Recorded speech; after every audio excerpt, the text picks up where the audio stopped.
So now, wow, we're almost out of time. Let's get to our 4-point star for today. As we're talking about beauty and standards and low self-esteem and high self-esteem, the whole thing is about recognition. And I say to people, you know what? You better recognize. Recognize, recognize, recognize. So let's say that together.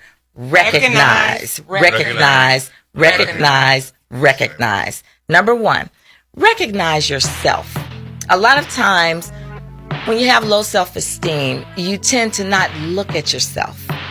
Look at yourself in the mirror. Recognize yourself and really take yourself in every day for at least 30 seconds. Look at yourself.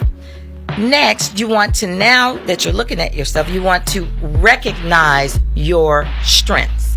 And I mean your physical strengths. Because a lot of times when we're looking in the mirror, we are recognizing what we don't like. Right. Start to train your eye to recognize what you do like. Number 3, recognize the fickleness of beauty trends. Recognize that this is something that's commercial. Maybe it's something that's fun for others, but it should not necessarily affect how you think about yourself.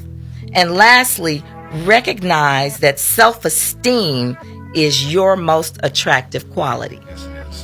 Whenever people are asking people on these dating shows, well, you know, what do you think is the most attractive quality in a man or a woman? They always say confidence. Yes. And I believe that's true. And here from our talking today, apparently that's something that we all need to work on and recognize. Believe in yourself. Yes. So recognize yourself, recognize your strengths, recognize the fickleness of beauty trends, and lastly, recognize that self-esteem is your most attractive quality. Right.